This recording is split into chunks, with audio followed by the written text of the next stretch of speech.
I have the honor of nominating for the Senate presidency a tried and tested leader of this august chamber, a workhorse like no other, and a man who can strengthen the public trust in this institution in even the most turbulent time. No other than Senator Vicente C. Sotto III. It is my honor to second the nomination of Senator Vicente C. Sotto III for the Senate presidency. A former Senate president and the most seasoned member of this chamber, now in his 5th Senate term, Senator Sotto brings unmatched institutional memory and legislative experience, as well as a firm grasp of the discipline and the decorum that this august institution demands.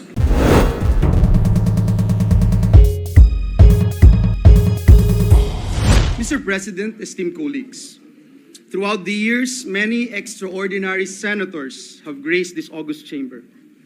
With so many courageous, passionate, and committed public servants in this chamber, it is incredibly difficult, if not impossible, to leave a legacy that truly stands apart. But in our long history as an institution, I dare say that Senator Francis Chis Escudero is characterized among those who have left an indelible mark. Our relationship with Senator Escudero dates back during our glory days in the lower house of Congress. At the young age of 28, he rose to represent the district of Sorsogon with distinction, matching and even surpassing the caliber of more seasoned and veteran lawmakers, serving as Deputy Majority Leader and eventually as our Minority Leader. Nung ako po'y isang bagitong kongresista noong 12th Congress, ako po'y tambay doon sa Majority Leader's Office. Noong pong 13th Congress, tambayan ko naman ang Minority Leader's Office sa basement ng North Wing Building sa Kamara de Representantes. Hindi po dahil gusto ko yung amoy ng sigarilyo, kundi dahil parang classroom po na doon ay merong profesor na nagtuturo sa iyo. Tuwing lalabas po ako sa North Wing basement, ganado po ako palagi. Or to say the least, palagi po akong inspired at confident. During those years, Mr. President, I saw Senator Escudero's deep respect for law, his brilliance as a lawyer, his charisma as a leader, and eloquence as a speaker. Hindi na po siya nagsisigarilyo ngayon. Mr. President, they say some people bring out the best in us. For me, that person is Senator Chis. He doesn't just fan the flames, he ignites the fire. Here in the Senate, Senator Escudero has established a legacy that leads with courage, clarity, and an unwavering commitment to public service. In committee work, he has been known to cut through the noise and focus on solutions. Whether in bill and budget deliberations or oversight hearings, his grasp of detail and sense of justice remain uncompromising, Mr. President. Although he assumed the Senate presidency midstream, Senator Escudero did not settle for less. And numbers don't lie. Under his leadership, a historic, Mr. President, a historic 216 laws were passed during the 3rd regular session. This is a proof of his outcome-focused mindset and ability to sometimes micromanage. But the opinion of the Filipino people about the Senate is also an important measure. According to the latest Pulse Asia survey in June, more than half or 53% of those surveyed are satisfied with the Senate's performance, an 8 percentage point increase from 45% in March of 2024. When challenges come, Senator Escudero stands firm, facing them with political maturity and discernment. He even patiently answers endless, repeated questions from our friends from the media, even from his critics, not to grandstand, but to enlighten. During a time when our institution was under attack because of conflicting views on impeachment, he stood his ground and guided the Senate in the right direction. Napakarami pong sinalag ni Senator Escudero para protektahan ang ating minamahal na Senado. Hindi po madaling harapin, Ginoong Pangulo, ang mga mapanghusgang mga komento, masasakit na mga batikos ng ilang mga kritiko, at minsay mga below the belt na pag-aatake, lalo na po sa social media. Pero hinarap niya po ito ng may tapang, subalit sa paraang mahinahon, matalino at marespeto. at sa inilabas po na desisyon ng Korte Suprema tungkol sa impeachment. Ang tanong, Ginoong Pangulo, hindi pa po ba klaro na tama ang landas kung saan dinala ni Senator Escudero ang buong Senado? Hindi po tayo nagmadali, hindi rin naman natin inupuan ang impeachment, subalit sa isang sama-samang desisyon binigyang gabay ng ating SP na panatili natin ang moral high ground ng Senado. Sa ganito pong mga pagkakataon ko po nadama ang lubos na pagmamalaki sa ating institusyon, Ginoong Pangulo, at maging lalong proud bilang miyembro ng Senado ang makagawa ng tamang desisyon para sa ating mga kababayan. In all humility, Mr. President, I can say that when Senator Escudero ran for Vice President in 2016, I could not support him. Because we belong to different parties, Mr. President. When he aimed for Senate presidency, I did not support him then either. Aaminin ko po, Mr. President, wala pong direktang suporta na nakuha sa akin si Senator Escudero sa mga nakaraang laban niya sa politika. So bakit po si Senator Cheese Escudero? Dahil bukod po sa hindi nawala ang tiwala niya sa atin, hindi po niya tayo nakalimutang i-mentor, i-challenge, i-inspire. He truly brings out the best in us. Higit sa lahat, klaro po ang mga gusto niyang ma-accomplish. Sa kabila po ng ingay sa politika, ang gusto lang po niya ay work. I join his cause and I believe Senator Cheese can bring out the very best in the Senate this 20th Congress. Therefore, Mr. President, I nominate the good gentleman from Sorsogon, Senator Francis Cheese Escudero, as our Senate President. Thank you and may God bless us all. Thank you, Senator Joel Villanueva, the Acting Majority Leader. Yes, Mr. President, I ask that Senator Gatchalian be recognized for his seconding nomination. Senator Sherwin Gatchalian is recognized. Maraming salamat. Magandang umaga po sa lahat. Noong 19 Congress po, nagkaroon po ako ng pagkakataon at oportunidad na makatrabaho po si Senate President Cheese Escudero. At bilang chairman po ng Senate Committee on Ways and Means, ang aming trabaho ay gumawa ng batas para makahanap ng bagong sources of revenue. At dahil po sa kanyang liderato, guidance, at sabi na nga ni Senator Joel, pagpupursige, nakapagpasa ho kami ng 10 batas sa Committee on Ways and Means kung saan makakalikom ang gobyerno ng halos 300 billion in new sources of revenues. Hindi ko makakalimutan nung binabalangkas ho namin yung Create More Law na isa sa pinakakomplikadong batas na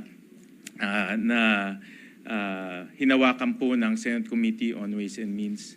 Merong mga 2, 3, 4 na gabi na pumunta ho siya sa aking tanggapan, umupo doon hanggang hating gabi at hindi ho aalis kung hindi ho matapos yung batas. Kaya po, dahil po sa kanyang pagpupursige, ang Create More Law ay ating naisabatas at ngayon ay pinapatupad po ng ating pamahalaan pang nasyonal. So with that, Mr. President, it is my great honor, it is with great honor to second the nomination of Senate President Cheese Escudero. Thank you, Senator Gatchalian. Acting Majority Leader. Yes, Mr. President, I move that Senator Ronald Bato de la Rosa be recognized to second the nomination. Senator Ronald Bato de la Rosa is hereby recognized. Thank you, Mr. President. Mr. President, esteemed colleagues, ladies and gentlemen, as your attorney, it is my honor to express my profound support for one of the sharpest, most intelligent senators I have ever had the privilege of working with. A real attorney with a heart, Senator Cheese Escudero. He whose nomination I have the honor of seconding. So we may call once again him Senate President. I admit that I started as a reluctant supporter of our Senate President, caught up in the whirlwind of events at the time. I gave the kind of support that was almost synonymous with surrender, with raised hands and tear-stained eyes, as if to say, wala na rin akong magagawa. But in the last few months of the 19th Congress, He showed us how his steady hand and calm voice shielded the Senate from anything that gets in the way of our sworn duty to the people, from any threat to our mandate. Whether or not it is a coincidence that Escudero means shield bearer, I do not know. But of this, I am sure, Senator Cheese has more than lived up to his name, safeguarding the Senate. In Senate President Escudero, we find exactly a leader who stands firmly at the forefront, ensuring that amid political fires, the Senate remains to be a body of still water that runs deep, reflective of the views and interests of the people. However, unlike a cold metal shield, his leadership warms our heart. With his almost transcendental adeptness, he comes up with a compassionate solution that works for all parties, especially for the Filipino people. And now, as I offer my support, once again, it is no longer an act of defeat or surrender. No longer to say, wala akong magagawa. Instead, it is one of conviction. We are making the right decision. The shield-bearer leader with a heart is the right choice. Maraming salamat, Mr. President, and I look forward to all that we shall accomplish in the 20th Congress. Thank you, Senator Bato de la Rosa, the Acting Majority Leader. Yes, Mr. President, I move that Senator Raffy Tulfo be recognized to second the nomination. Senator Raffy Tulfo is hereby recognized. Thank you, Mr. President. My dear colleagues, today I rise not just to nominate a leader, but to honor a legacy of service, an unwavering commitment to the Filipino people. I proudly support the nomination of Senator Francis Cheese Escudero. More than anything, his experience and record in public service speaks for itself. From his early days as one of the youngest lawmakers in Congress to his role as Senate President during the 20th Congress, Senator Escudero has consistently championed legislation that uplifts lives. Under his leadership, the Senate passed key measures that strengthen our sovereignty, boost our economy, and protect our most vulnerable. But beyond the bills and titles, Senator Escudero brings leadership with heart. Matibay na puso ang kailangan upang pagtagpuin ang 23 magkakaiba na opinyon dito sa Senado at ibalanse ang mga ito sa direksyon na nais tahakin ng ehekutibo. He may have faced criticism for some decision taken as Senate President, but he made sure that those decisions were backed by sound reason and solid legal basis. As a leader, he was able to handle 23 hard-headed and strong-willed individuals with 23 different advocacies and opinions. Kaya naman, malaki ng respeto ko sa trabaho ng isang Senate President. So today, with full confidence in his ability to lead, to listen, and to deliver, I nominate Senator Francis Cheese Escudero because our nation deserves nothing less. Thank you. Thank you, Senator Raffy Tulfo. Majority Leader. Yes, Mr. President, I move that Senator Juan Miguel Zubiri be recognized for his nomination. Senator Juan Miguel Zubiri is hereby recognized. Thank you very much, Mr. President. Akala ko mali din yung pangalan ko. You read it right. Dear my dear colleagues, I have the honor of nominating for the Senate presidency a tried and tested leader of this august chamber, a workhorse like no other, and a man who can strengthen the public trust in this institution in even the most turbulent times. No other than Senator Vicente Sotto III. Senator Sotto's track record speaks for itself. He's a veteran among veterans, beginning his career in public service as Vice Mayor of Quezon City in 1998, during which time he established the Vice Mayor's League of the Philippines, and by 1992, he began his first term in the Senate. He has been a hardline anti-drug champion throughout his public service career, spearheading the passage of the Comprehensive Dangerous Drugs Act of 2002 and the Anti-Drunk and Drug Driving Act of 2012. In the realm of the executive, he also served as the chairman of the Dangerous Drugs Board in 2008 before his return to the Senate in 2010. Other notable laws to his name are the Juvenile Justice and Welfare Council Act, the Children's Emergency Relief and Protection Act, the National Athletes Coach and Trainers Benefits and Incentives Act, and the Motorcycle Crime Prevention Act, as well as the Bayanihan to Heal as One Act and the Doktor Para sa Bayan Act. Throughout his 24 years in the Senate, as a testament to his great skill as a leader and a consensus builder, he has gained the trust of various sets of senators to serve as majority leader, as deputy minority leader, and ultimately as Senate President. Having served in various leadership roles in the Senate, Senator Sotto perhaps has developed a deep understanding of our rules and traditions, and more importantly, the gravity of upholding them.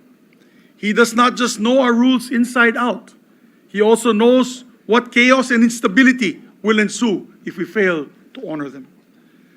The Senate stands for more than just a legislative function. It stands for the very best of our nation's democratic ideals. And as Senate President, Senator Sotto was a traditionalist in the very best sense of the word, protecting the Senate's stand and legacy as a nation's last bastion of democracy. He led, and I'd like to add for the record that there was one time that his leadership was challenged because of his role of protecting each and every chairman, to allow each and every chairman the leeway to act in accordance to their committee structure and the ideals of their committee. And he never meddled with these traditions of the Senate. No. As a traditionalist, he's protecting always the Senate's standing and legacy as the nation's last bastion of democracy. He led with fairness and transparency and led as primus inter pares, first among equals. Walang linalamangan, ika nga. Under his leadership, the Senate had a healthy spirit and exchange of debates between the members. But also a spirit of unity that inspired trust and confidence in the Filipino people.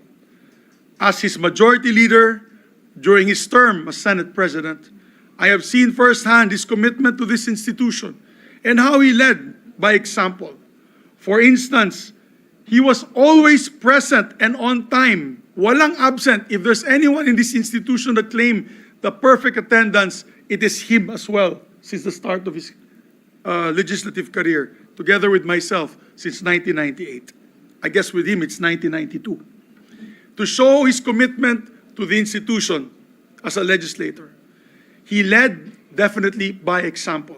For instance, even during the time of COVID, we were all online, Mr. President. All of us were online. I was in Cagayan de Oro as majority leader because there was a lockdown.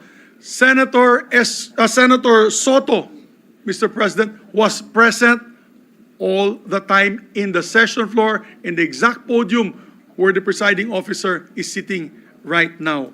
To be able to open session, even at an elder age, he was a senior citizen. He was not afraid to come to the Senate and to start the sessions in that podium, Your Honors. Ikaw na lang ang mahihiya pag naunahan ka niya sa session hall pag kayo'y late. And I'd like to give a short anecdote on that. As a matter of fact, those days, I would be late sometimes. As many of you know, sometimes I'm late for my meetings. But as majority leader, the Senate President Sotto would always start session at 3 p.m., regardless if we were here or not. And I could recall a few times he would start session at 3 p.m. and suspend to await my arrival. Siyempre, nakakahiya po yan. And I learned my lesson not to be late anymore. It was quite embarrassing, actually. But that was Senator Sotto. He was a stickler for the rules and traditions. At bilang Senate President, lagi siyang handa para sa lahat na nangyayari at mangyayari sa Senado. From the day-to-day grind of legislative meal to the long-term timelines for our priority measures. Ika nga, walang trabahong maliit at walang problemang malaki para kay Senator Sotto. Tito Sen was on top of everything and the Senate functioned smoothly under his guidance. So my dear colleagues, let us elect a leader who can help the Senate rise above the noise and establish itself once again as an institution dedicated to nothing but the best interests of the Filipino people. Let us elect Senator Vicente C. Sotto III as our Senate President. Maraming salamat po at mabuhay ang Senado. Thank you, Senator Migs Zubiri, Majority Leader. Yes, Mr. President, I move that Senator Lauren Legarda be recognized to second the nomination. Senator Lauren Legarda is recognized. Thank you, Mr. Presiding Officer. It is my honor to second the nomination of Senator Vicente C. Sotto III for the Senate presidency. A former Senate President and the most seasoned member of this chamber, now in his 5th Senate term, Senator Sotto brings unmatched institutional memory and legislative experience, as well as a firm grasp of the discipline and the decorum that this august institution demands. He understands both the weight of the Senate's traditions and the demands of principled dissent, qualities that powerfully distinguish his ability to lead the Senate. I was in my first term in 1998 till 2004. I was the majority leader in 2001, and he was the minority leader. Fast forward on my third term, he was a Senate President for many years, and I was his trusted chairman of the Committee on Finance. We've worked together for more than 25 years, and I can attest to his discipline that he will lead with transparency, discipline, decorum, accountability, and many more, the traits needed by the institution at this time. This designation affirms our commitment to a Senate that is discerning and grounded in democratic principles, engaging in the work of legislation with integrity, transparency, accountability, and independence. Thank you, Mr. President. Thank you, Senator Lauren Legarda, Majority Leader. Mr. President, there are no other nominations. I therefore move that we close the period of nomination and proceed to vote for the position of the President of the Senate. Is there any second? Senator Alan Peter?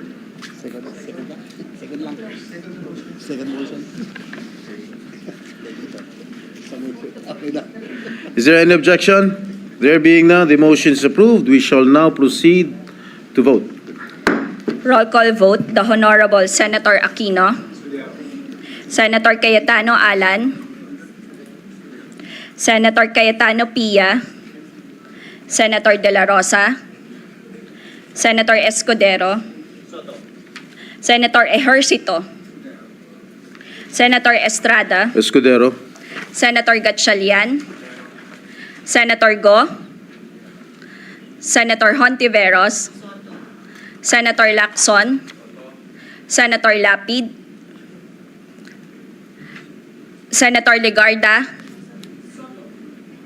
Senator Marcoleta, Senator Marcos, Escudero. What is the vote? Escudero. Hina.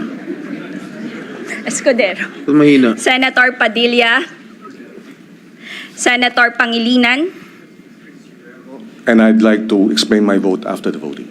Senator Sotto, Senator Tulfo Erwin, Senator Tulfo Rafi, Senator Villanueva, Senator Villar Camille, Senator Villar Mark, Senator Zubiri,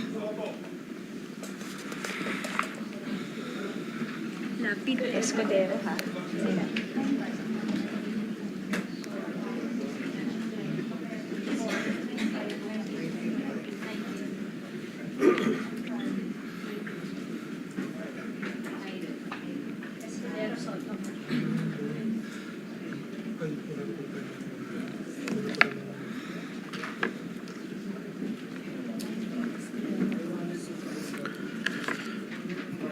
There are 19 votes in favor of Senator Francis Chis Escudero and 5 votes in favor of Senator Vicente Sotto.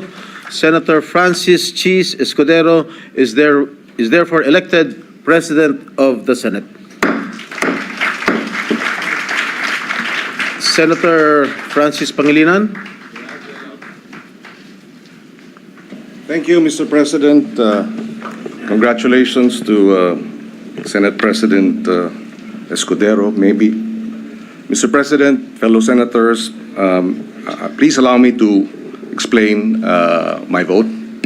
Please proceed. In the last 2025 elections, despite what critics said was a campaign headed for defeat, we defied the odds and pulled off a come-from-behind win and landed in the top 5.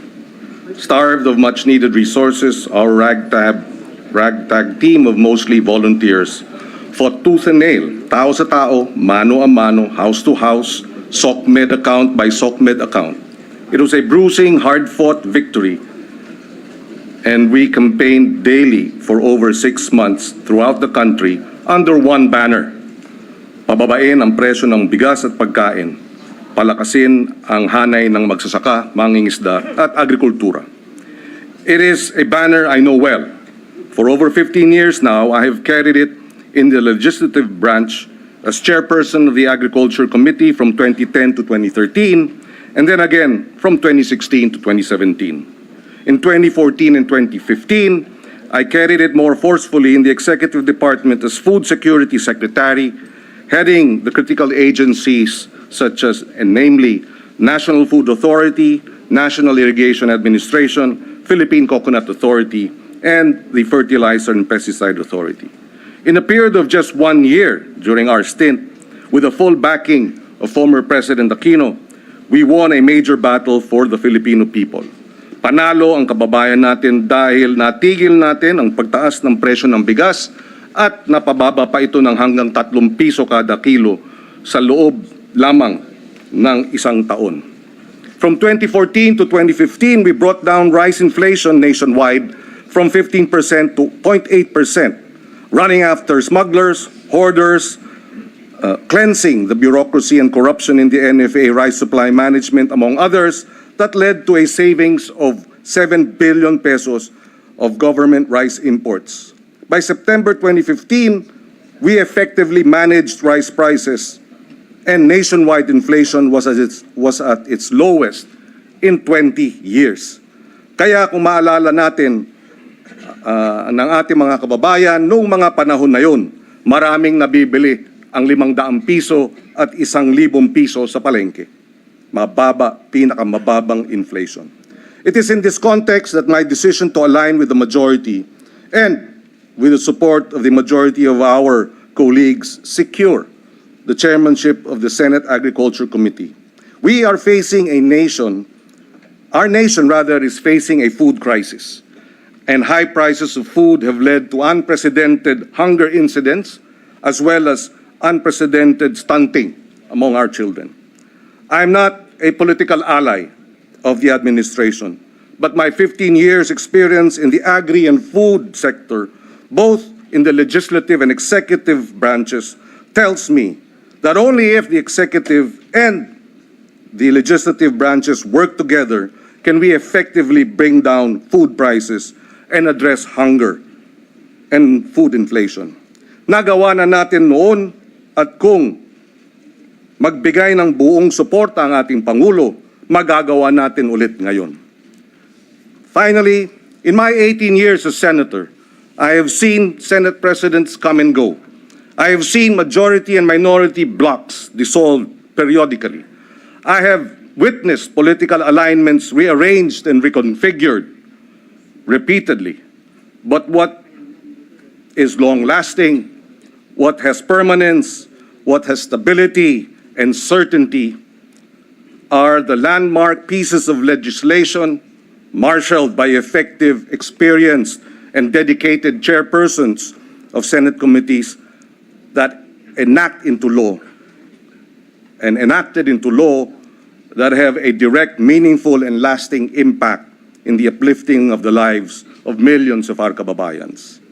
In the end, to reassure our voters and supporters, I say that our aligning with the majority does not and will not undermine our ability to remain fiercely independent as a senator of the Republic. In my nearly 2 decades as senator and nearly 5 years as majority leader, and I'm certain former Senate President Sotto, Senators Legarda and Lacson will agree with me. We have seen and worked with the likes of Senator Joker Arroyo, Senator Nene Pimentel, Senator Miriam Defensor Santiago, Senator Sergio Osmeña III, who, joining the majority, while aligned with the majority, were on many burning issues of the day, a majority of one. They all serve as inspiration for this representation to remain fiercely independent and, if need be, act as a majority of one in the service of the nation. Maraming salamat, Mr. President. Maraming salamat, dear colleagues. Thank you, Senator Pangilinan, Majority Leader. Mr. President, I move that we suspend the session to allow the Senate President to take his oath. Is there an objection? Hearing none, session is hereby suspended.